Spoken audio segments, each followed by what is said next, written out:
Rain Man has got the same move with every club. I'm the only golfer with the feeling of greatness. I'm the only golfer living that's got the master move and the feeling of greatness.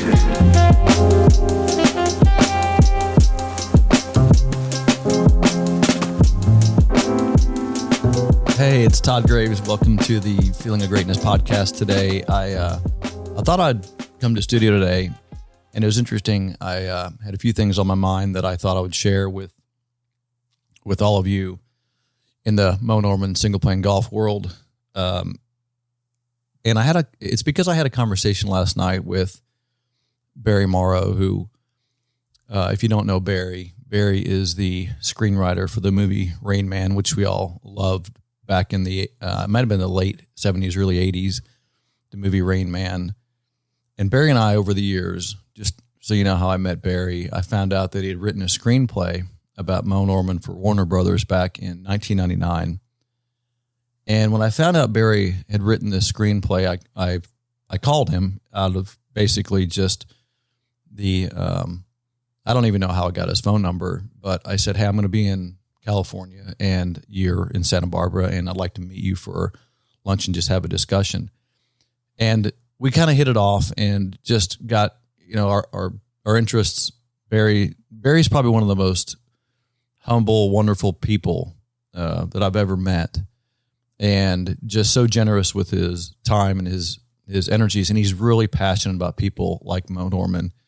And you should go and look into Barry Morrow's background as far as the type of people that he's not only written movies about, but also if you look at the movie Bill, that was Barry Morrow, but he actually adopted that man and became his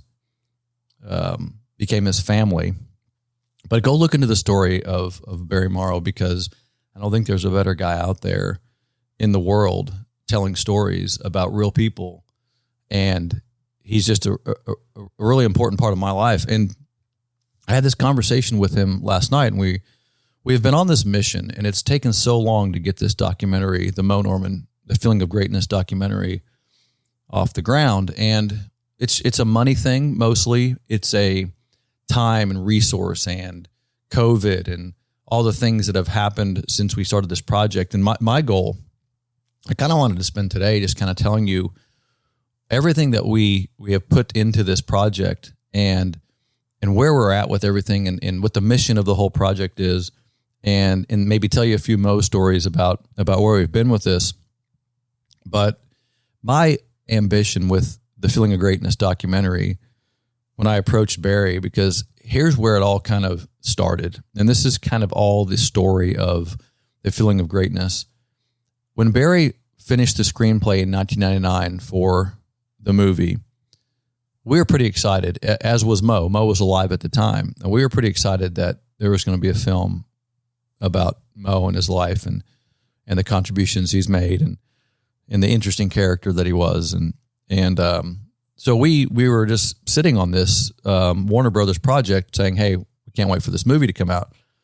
Well, in about 2003, the movie had not been made. And the reason was because, and I don't know how everything works, Barry could explain it better than me, and maybe I'll get Barry on a podcast here at some time. But Warner Brothers, the person who commissioned the script to be written, left Warner Brothers.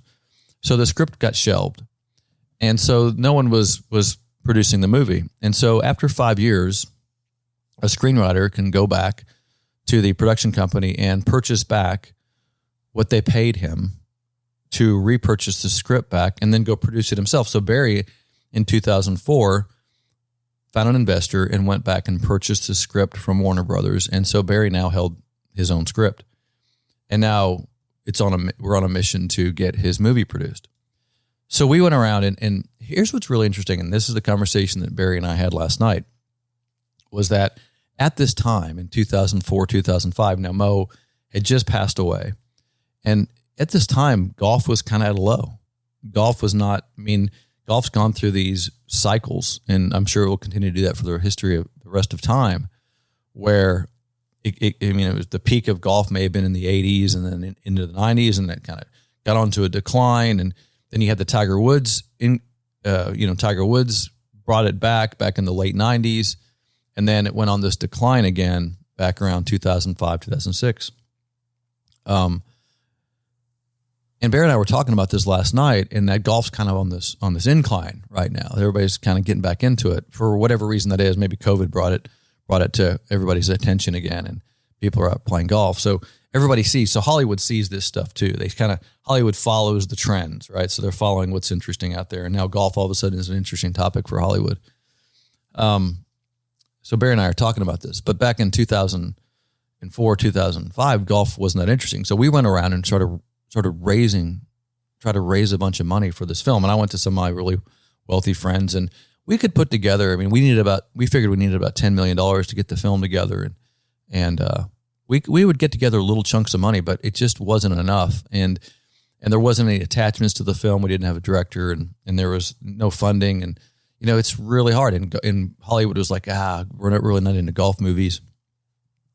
So we went through this period. So I turned to Barry, and this was probably 2017, maybe 2018, right when I started the documentary mission. And I said, look, regardless of the movie, whether we figured out how to get this thing done or not, time just flies. I said, we need to go start documenting these stories we keep running into, because as we were talking about Moe, everybody had stories. So I started just raising money and putting my own money into it, putting the company's money into it, and raising, partners, people, friends would put money into it. I had a lot of my friends putting money into this, and put together the Feeling of Greatness documentary under a company called Straight Line Films. And so we went out, and I think there are 62 interviews we have now of people that had played golf or knew Moe Norman, some famous people in this. My goal was to capture stories about Moe and do it in a documentary style, film them, high definition filming of these stories. So we spent 2 years really running around United States and Canada and all over, filming and capturing these stories. Some of you that are listening to this are probably maybe some of the people we interviewed. And so we have all this great content. Then we spent another, I don't know how much time. My whole team went to the Canadian Golf Hall of Fame, and we redid tons of research, and we found movies and films and clips of Moe and archival stuff of Moe. So we have all this film footage. So we did all this research and all this gathering information and all these interviews. And so we have all this stuff, and now we're basically on the editing room floor with this stuff. We're getting ready to edit it. And the momentum of this thing has kind of gone up and it's kind of gone down, and we're super motivated. When you're traveling with a team and you're doing interviews, there's a lot of motivation going on. And then when you have all this stuff and you're in a room, now it's up to the editors. I'm kind of out of the loop because the editors have it, and I'm waiting on them to come up with stuff, and they're busy, and this is a passion project, but they have work and businesses, and they have things in their lives too, so they can't always work on this. So here we are. We have this incredible amount of information, this great documentary waiting to be built, and we just have to get it to the finish line.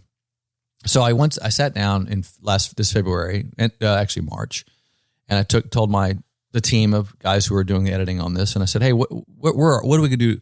I've seen the rough cut. It's great. We need to figure out to take this thing to the finish line. They said, Todd, listen, now is when it's going to cost them money, because now we have to add the music, and we have to get the editing done, and we have to add the animations if we need it, and we have to do the serious editing work kind of outside of our skill level. Like we've kind of reached the point where we've hit our skill level, and I'm kind of new to the documentary world, right? I've never done a documentary before, and I'm always amazed by documentaries. Matter of fact, I watched the Golden Boy documentary last night, Oscar de la Hoya's documentary, and quite frankly, it's a very, very, very moving documentary series. I really liked it, but I don't think it's that well done, but I really liked it. I really liked the story, and I liked learning about Oscar de la Hoya and his story. Unfortunately, I probably like him less now than I did before, but that's what documentaries do. They tell a story, and it's interesting. So I watch documentaries a lot, and maybe many of you out there watch documentaries as well. So my goal with this project was to create this incredible documented story of who I believe is one of the most influential people in golf, who has such a great story, who was an underdog and had such an incredible personal story.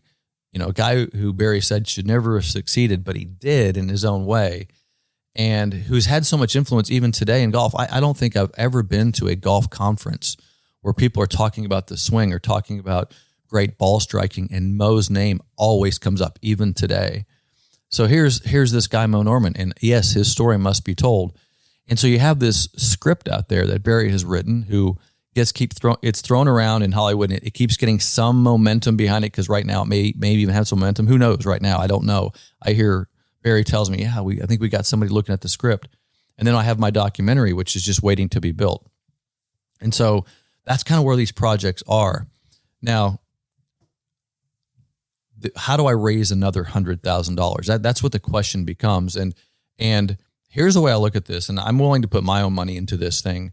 It's hard for me to take money from my company and put it into the film, because the company has its own needs and the film company has its own needs.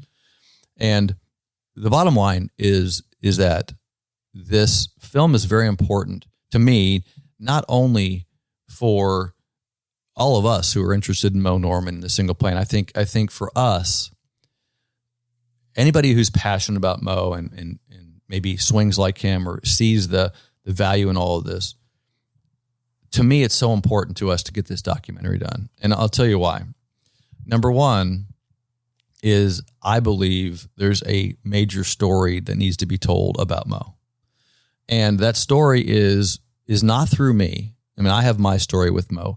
It's through everybody that witnessed a genius in action.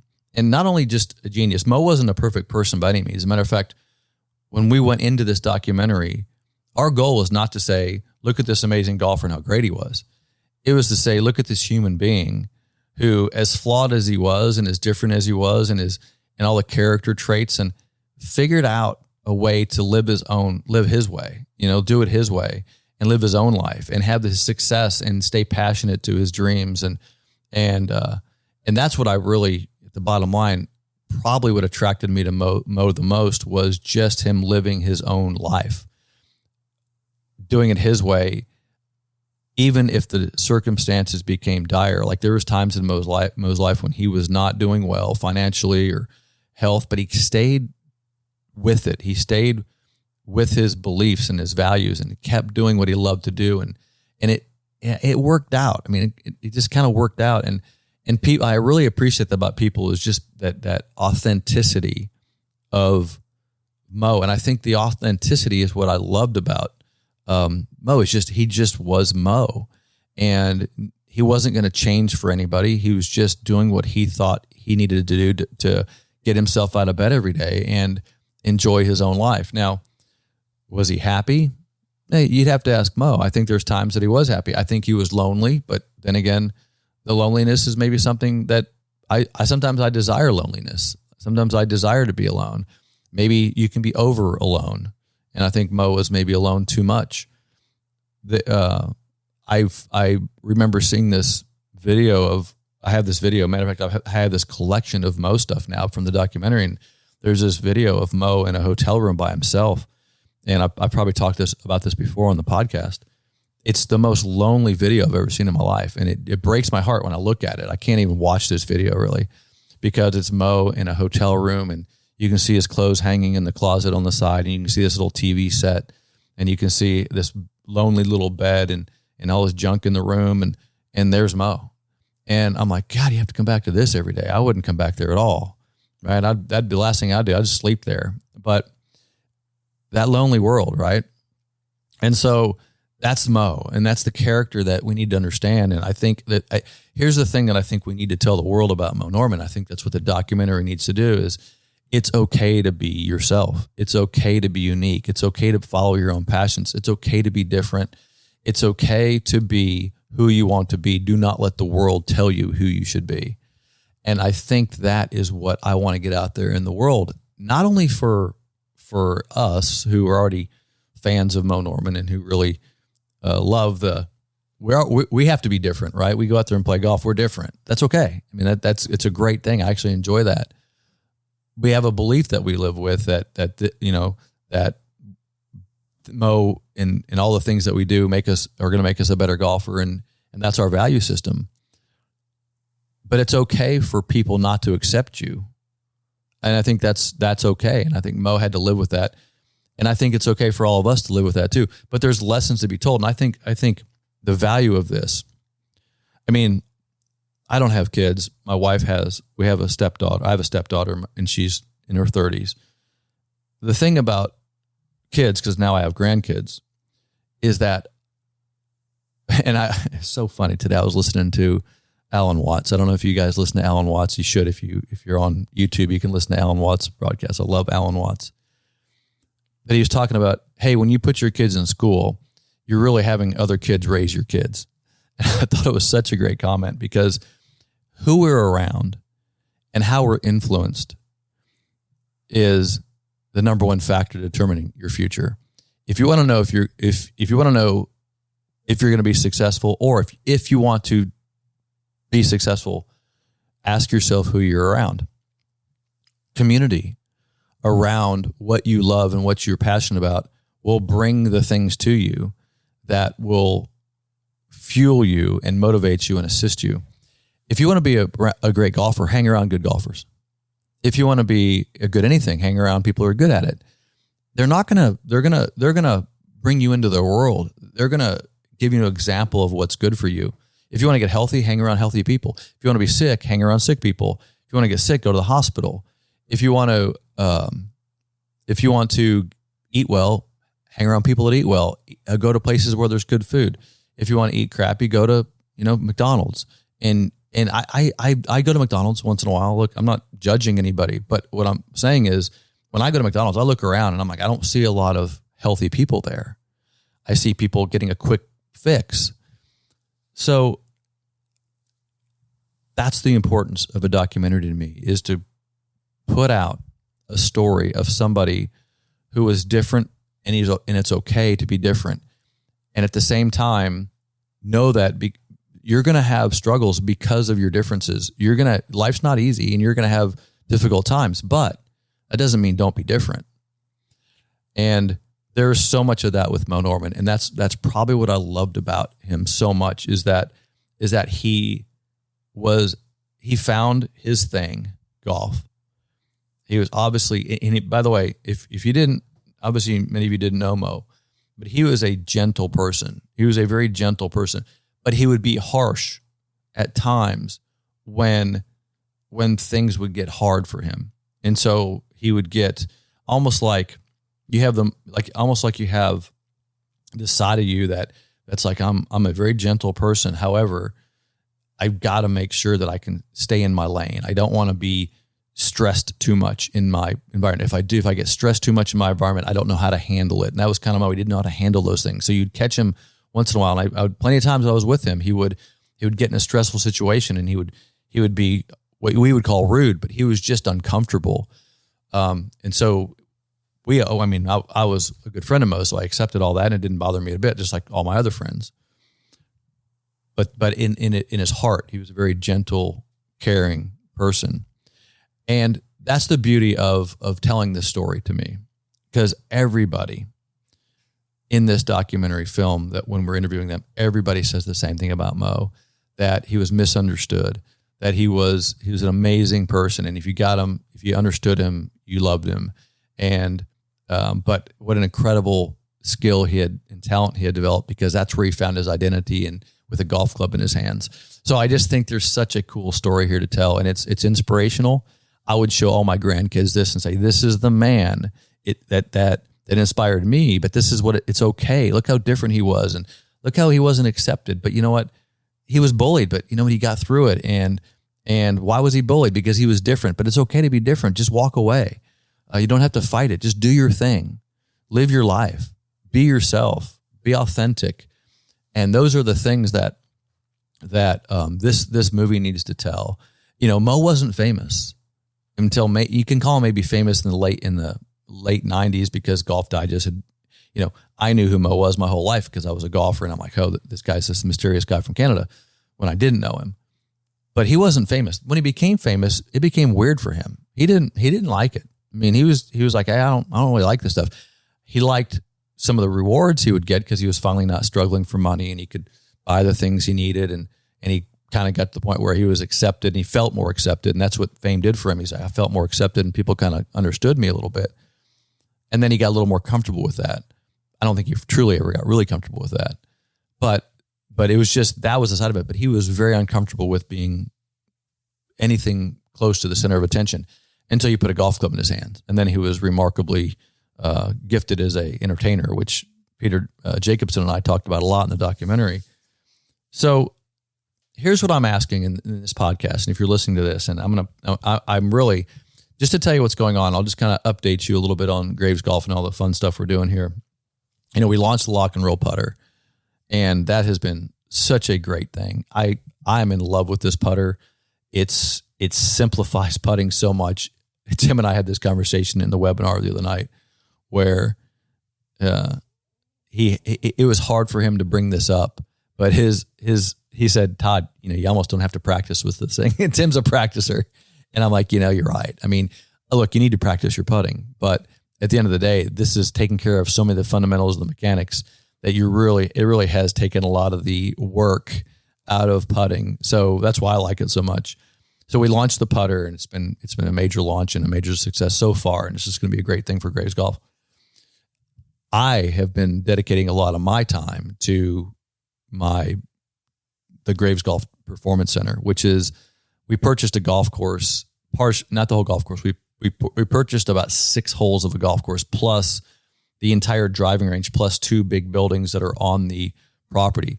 And we're remodeling and rebuilding the whole place into a golf training and performance center where you have golf holes, you have practice holes, you have a training area, indoor, outdoor training area, and that's where all our team will be there. So literally, if you want to come train with Graves Golf, I recommend you come into the training center and grab a coach and spend some time here. It's going to be, we hope to get this thing done by May of next year, where the entire training center is up and running with the golf course and the facility. So May of next year is when we're going to be hitting balls on that property.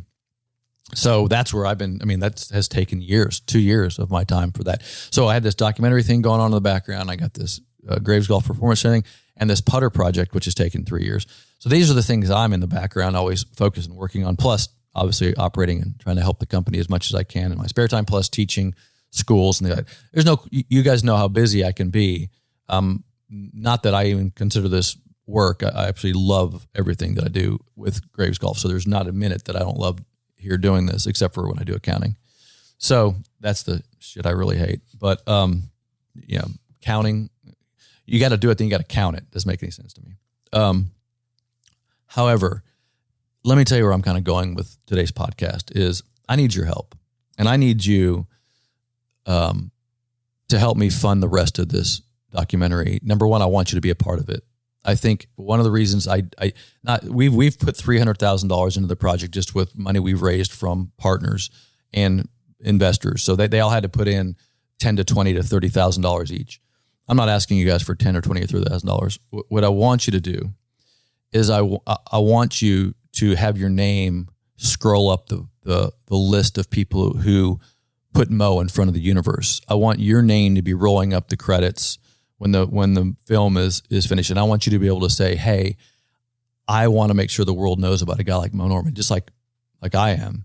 So if you want your name in the credits and rolling up the credits, and so you can say, I helped this thing get off the ground, you can do that. And I give gifts away for this. So if you go to thefeelingofgreatness.com/donate and you donate to the film, you can see the number of different donations that you can make. Now I'm going to go there right now. I'm on my computer here, and I'll just kind of walk you through some of the donations, things that you can get. Now I've put together some gift packages and things like that. My favorite packages are the ones where I put them out right up front there. The Moe Norman swing box, you get the towel, the book, and the head cover, and it's $300 for this kit. But you get plenty of value from that. So that's my favorite ones. There's 2 of those actually. There's the swag box with the Moe collage towel, which was designed here. All these stuff was designed by Clayton and Tristan here in our office. But they designed some really cool Moe Norman stuff. Those are to me my favorite ones are the swag box, for $300. But there's plenty of stuff here. You can donate as low as $25. You'll get a credit in the film. So go. There's a bunch of donations here. There's downloadable videos that I put on here.